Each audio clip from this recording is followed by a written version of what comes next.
Ah yes, the compact disc, the emblem of humanity's transition from the 80s to the 90s, redefining technology and ushering in an era of higher quality audio, razor-sharp visuals, hundreds of megabytes of space. It's dust-proof, scratch-proof. Well, that didn't turn out to be true, but they have a timeless, futuristic circular shape, making cartridges and tapes of the past look woefully stupid and unworthy of the inevitable boundless digital future. NEC was at the forefront of this technology and would pioneer putting video games on CDs with none other than the mighty TurboGrafx CD. But in their infinite wisdom, the system would start off as an attachment that would leech off the original Turbo like a massive square tumor, and would annoyingly require Super System cards to play most of the games that weren't very easy to come by then and really aren't now. But eventually, we would get the all-in-one Turbo Duo console and its few variants, which would remove the need for the system cards but further splinter the Turbo's already niche audience in the West. Today we have even more ways to play these games, with the Polymega, the Analog Duo, and hopefully more to come. But no matter how you play these games, there's a lot to appreciate in this library. It occupies an interesting space in gaming history between the 16-bit era and what most would consider the true 32-bit era that would be dominated by the PlayStation and the Sega Saturn. But throughout its short life, the TurboGrafx CD would unleash quite a few bangers.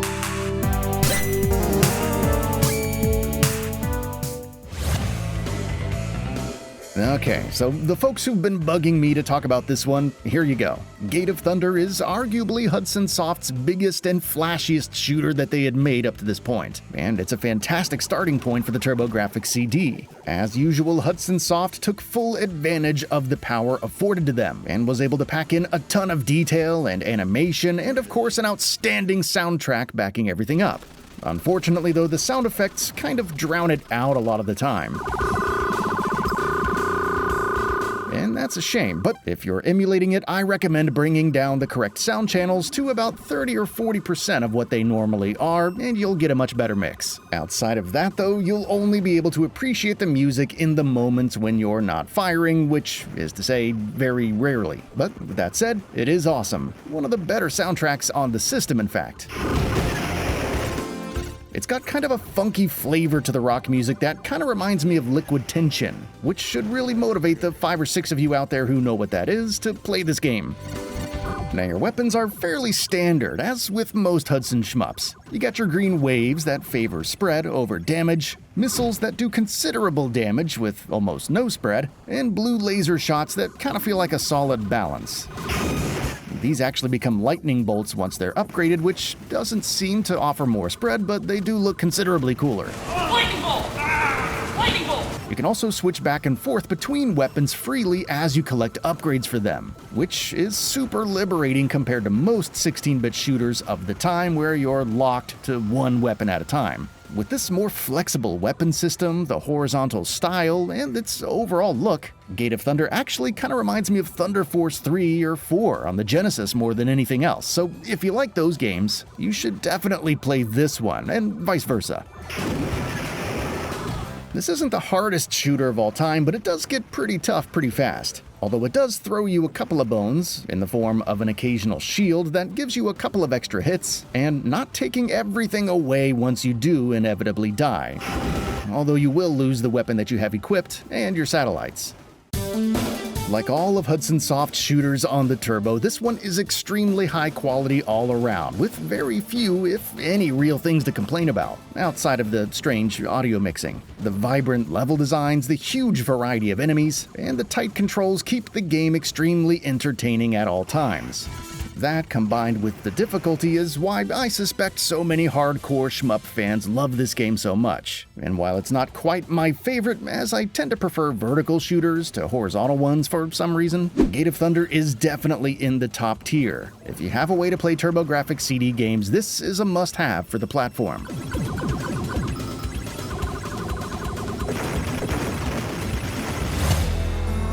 Riot Zone is the TurboGrafx CD's somewhat late response to the beat-em-up craze of the early 90s. Streets of Rage and Double Dragon were quite popular at the time, so it makes sense that the Turbo would want something similar. In '93, Hudson Soft would port the arcade game Riot City to the TurboGrafx CD as Riot Zone, and it's pretty great all things considered. One of the stronger points being the amazing soundtrack that took full advantage of the newfangled CD format to showcase some real rock music instead of the chiptunes of its 16-bit competition. The tunes here are some of the most well-produced on the system in my opinion, almost at Gate of Thunder levels. The game oozes 90s cornball style more than maybe anything else on the system, with lots of macho nonsense and cops gone rogue stuff that a lot of games and movies were doing at the time. And it all works extremely well here. Like this. What the hell is that? I've never seen two guys do this, but I like it. Riot Zone controls pretty well, with fast combos and reliable grappling and some pretty satisfying jump kicks. You also have a super move that knocks everybody near you down in exchange for losing a little bit of health. This was a popular mechanic in beat-em-ups at the time, but I've always kind of preferred the way Streets of Rage 1 did it, where you just have a certain amount of screen-clearing attacks per life and could occasionally earn extra ones, but they didn't hurt you to use them. Ah well. Overall, I like the combat here, as basic as it is. Of course, the turbo switches make it much easier to land that first punch, which might make things feel a little bit easier at first. Although as enemy movements get more complex, you won't be wanting to lean into that very much. The graphics here aren't amazing, but they are good overall, with some nice big characters with lots of detail. It definitely looks like something that would not run on the original card format. And these guys also have some of the weirdest walking animations that you've ever seen. You think that one's weird? Look at Tony's. Bro's out here goose-stepping on them. Now, the environments can feel a little bit underwhelming, I guess, with kind of a pale, sort of washed-out look to them. Although I guess that does help the characters sort of pop off of the background better. But you do get some good animation here and there, like the rain in the opening level and the scrolling layers in the obligatory elevator stage. It's nothing to write home about, I guess, but the levels do feel pretty distinct from each other, and I think that's the most important thing. The enemy variety is also quite good, and you'll be learning how to deal with a fairly large assortment of miscreants early on. And I think that's a great way to keep a beat-em-up engaging. A lot of these types of games wait too long to introduce you to new enemies, and Riot Zone does not have that problem. Although it does have sort of an Achilles heel in that there's no two-player, and I wouldn't be surprised if that really killed it before it even had a chance back in the day. Riot Zone was really up against some stiff competition in the genre, with Streets of Rage, Final Fight, and several Teenage Mutant Ninja Turtle games absolutely dominating arcades and home consoles by this time, and they all had two-player modes. So with that holding it back, on top of not really having much of a hook to stand out, and only being playable on an attachment to an already niche console, Riot Zone was too little too late to make much of an impact at the time. Still, looking back on it now, it's a solid beat-em-up with an abundance of 90s goofiness gushing out at every orifice, so I think there's a solid case to be made for spending some time with it today.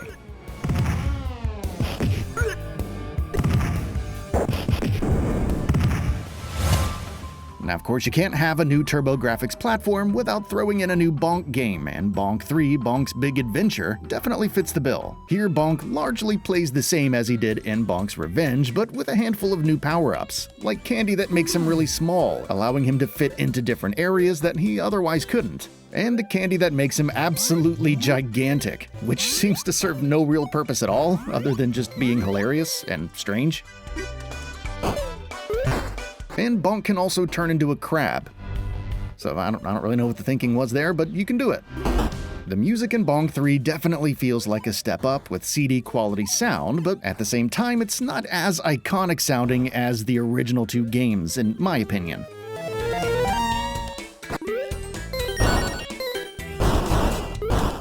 Visually, Bonk III is basically more the same, with lots of bright colors and cartoonish enemies that we got in Bonk's Adventure and Bonk's Revenge. And I'm totally fine with that. If they were to change that too much, it wouldn't feel like Bonk anymore. Although it would have been nice to see them push the visuals a little bit more, with some more variety and scrolling layers and stuff, but at the end of the day, it still maintains that Bonk energy, which I think is the most important thing. Bonk III does up the ante in other areas though. For instance, the bonus levels. There are far more diversions and bonus stages here than both of the previous games combined. Of course, a lot of the better ones are recycled from previous games, but there's a few interesting new ones, like the volleyball game in particular, which is pretty strange and kind of unnecessarily difficult, but I like it, even though after all these years I still suck at it. Bonk III's level layouts feel like maybe a bit of a step backwards in my opinion. They definitely went for a bigger and more explorable style, which I like as a concept, but they're not always super clear on where to go, and that's a good way to bring the fun to a halt in a Bonk game. I definitely feel like the more straightforward style of previous games is a better fit. Not a deal breaker, of course, but it's something to mention. Overall, I think Bonk III kind of evens out as yet another great platformer with that strange but lovable bonk gameplay. It might be my least favorite of the three, but considering how good the other two are, I don't think that's an issue. The abundance of bonus levels and new abilities make it feel distinct and give it enough of a reason to exist, even though it doesn't really push the series towards anything revolutionary. Ultimately, if you like either of the previous games, especially Bonk's Revenge, this is an easy recommendation.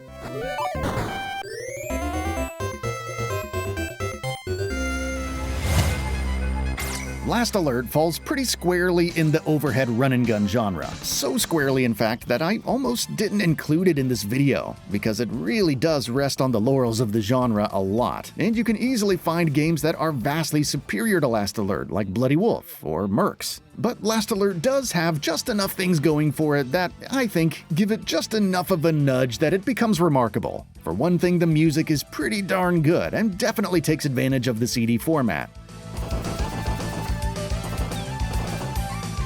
It's not amazing, but it gives the game that turbo CD edge that I think benefits it well. The gameplay itself, while unimpressive, is fine for what it is. You can fire in all 8 standard directions, use special weapons like grenades, rockets, and flamethrowers, and enemies die by collapsing into a pool of their own blood, which is always a good thing. Turning the turbo switch up for the fire button will allow you to shoot freely in whatever direction you're moving, while having the turbo switch off will lock you into place and let you strafe around. Now this is a nice feature and it works pretty well, and it's one of the few things that Last Alert has on some of the other games in the genre.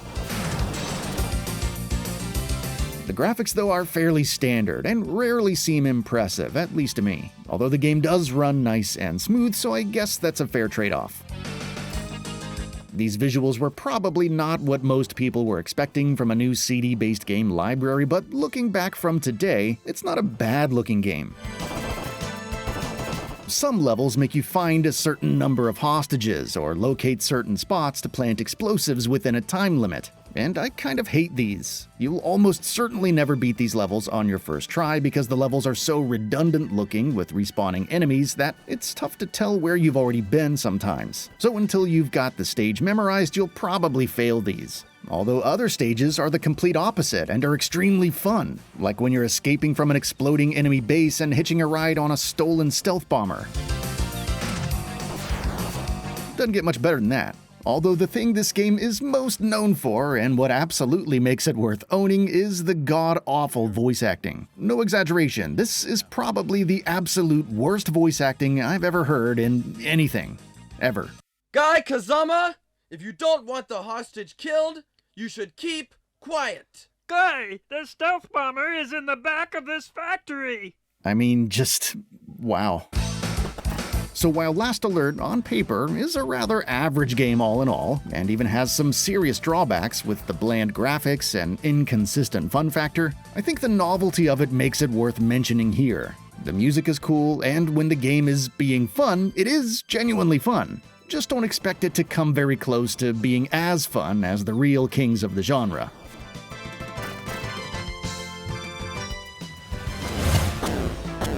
The Valas games are a bit of an acquired taste in my opinion, but once you get into them, there's a lot of fun to be had with all 4 of them on the TurboGrafx CD, so I'm just gonna combine them into one segment here.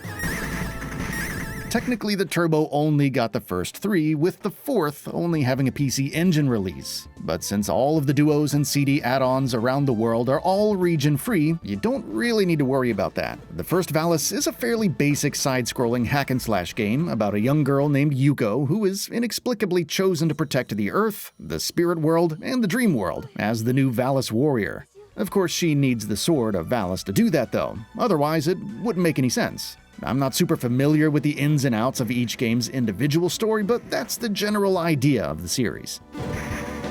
All 4 games play similarly, with 2D hacking and slashing, platforming, and upgrading the sword to shoot different types of projectiles that give Yuko slight advantages in different situations and against different bosses. The first 2 games are a little rougher around the edges in my opinion, with somewhat unimpressive graphics that don't really seem to take advantage of the CD format at all and somewhat stiff controls. But Valas 3 is where the series really finds its footing. Here the controls are a little bit smoother, levels are more varied, and there's more characters to play with different abilities. I still think Yuko is the most fun to play with her chargeable attacks, a la Legendary Axe, but the variety of different playstyles definitely adds a lot to Valas 3. The graphics are also much better here, with much more color than 1 and 2.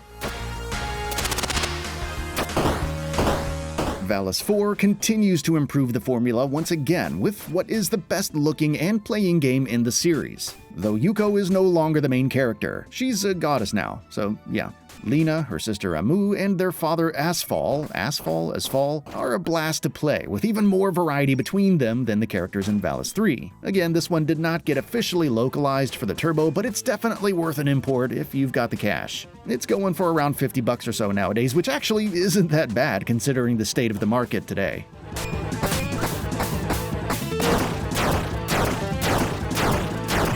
So while I recommend 3 and 4 the most, I think there's value out of playing all 4 games. They all have excellent music, and even though 1 and 2 are a little bit rougher, I still think they're fun to play. And of course, all 4 of them feature above average music that keeps the energy high.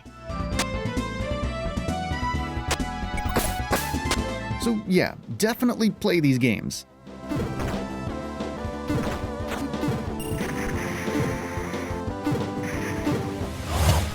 There's several fighting games on the TurboGrafx, but for whatever reason most of them just don't click with me. I don't know why. Yet Asuka 120% Maxima Burning Fest does. And how could it not with a title like that? Actually, I think it's easier to get into because the movesets are relatively small and the different characters are fun and easy to learn. Here we see some sort of fighting tournament unfolding between different clubs at a private Japanese school, which I'm assuming is college level. And it's actually a pretty neat idea for a fighting game. We have representatives from volleyball, tennis, wrestling, chemistry, and others, all fighting to see which club gets a budget increase for the next year, which is about the most Japanese thing I've ever heard of. Again though, what I like about this game is that it's easy to pick up and play. The movesets are similar to Street Fighter, with button 1 and 2 doing different things depending on what D-pad combination leads up to them. And most of the moves invoke things that make sense for that club to use, like Chemistry Girl throwing exploding vials that do high damage, or Volleyball Girl spiking a volleyball straight into your face, or Bowling Girl throwing bowling pins and stuff. Okay, so it's not the deepest fighting game of its time, but it's definitely an amusing one. Now, I can't say for sure how this game reacts with the 6-button controllers, as I've only seen conflicting reports online, and sadly I don't own a 6-button pad to test it myself. But again, it plays totally natural with the regular pad, so you can't go wrong there. There's a story mode here that lets you fight through the roster until the credits roll, difficulty options, and a 2-player mode. So yeah, if you dig simple 2D fighters from the mid-90s, this is definitely one to play. It feels great, sounds great, looks great, and has a fun sense of humor about it that makes it stand out.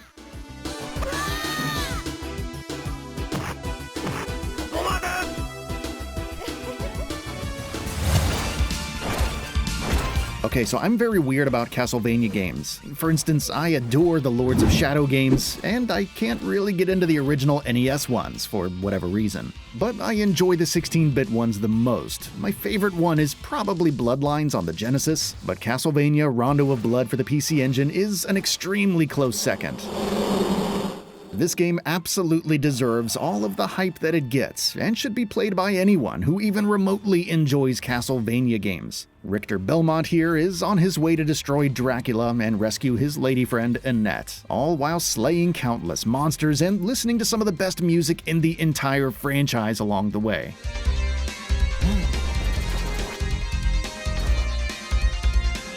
Now, of course, Castlevania would really blow up with Symphony of the Night on the Saturn and PS1, which is also an excellent game, but what some folks might not know is that that is actually a direct sequel to this one. And, a hot take perhaps, this one is the better of the two. Call me old-fashioned, but I just think the classic Castlevania games work better as straightforward linear action games, as opposed to the pseudo-open-world, pseudo-RPG stuff that Symphony of the Night would do and change the direction of the series forever.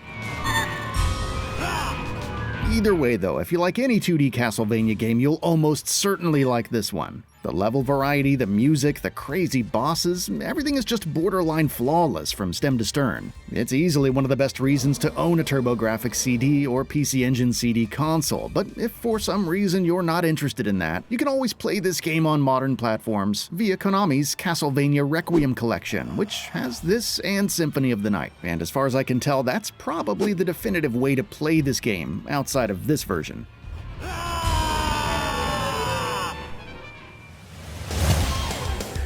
Ginga Fukai Densetsu Sapphire is about as much of an explosion for your eyes as saying that title was for my mouth. You can really tell the developers were enjoying the space that the new CD format was giving them here, because there's a lot going on. High-energy metal music and absolutely wild graphics that are maybe a little over-designed at times will dominate your senses for just about every moment of playing it. This is basically what you would get if you could distill the essence of ADHD into a video game. You got 4 different pilots to choose from with unique ships that each get different results from the game's blue, red, and green weapon upgrades. Each color has 4 levels of increasing power that usually results in larger fire with more spread. Each ship also has their own homing shot that can be used by holding your fire for a few seconds. If you can find a few seconds where you don't need to be firing. Easier said than done. The biggest difference to be aware of, though, is that each ship has a different speed. The green ship might be the most powerful, but it's also the slowest, by a lot, while the pink ship is the fastest, but the weakest. Blue hair and purple hair are more balanced, with blue slightly favoring speed and purple slightly favoring power, so I highly suggest sticking with those two for their balance, although you can get away with the pink one if you keep her powered up at all times. I kinda don't like this method of handling speed, honestly. It basically renders the strongest ship unusable because you can't maneuver around some of the harder bosses, like, at all. Which is a shame because I really like her firing patterns.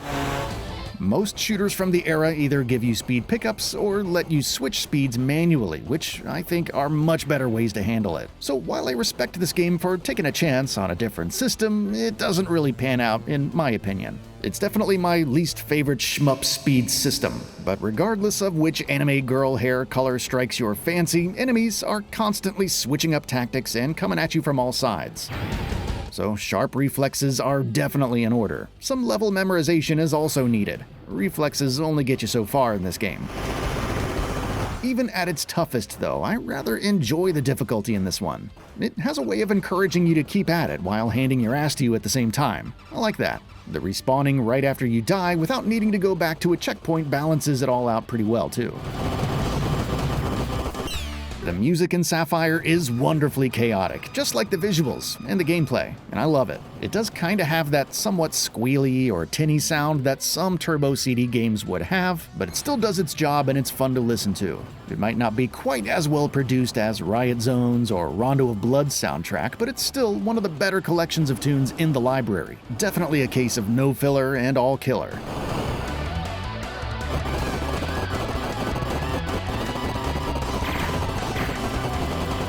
If you can't already tell, this is easily one of my favorite games on the TurboGrafx CD. It might even be my favorite shooter on the system, although that's a really tough call.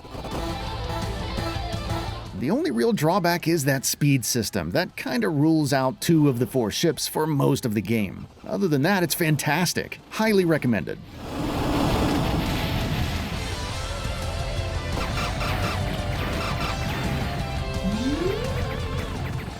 Well, there you have it for part 1. There are some glaring omissions here, I'm very aware of that, but I will be doing my best to cover those in a follow-up video, because frankly, there's just more than enough quality games in this library to justify at least 2 videos. So feel free to let me know which ones you think I should mention. But until then, my friends, as always, thanks for watching.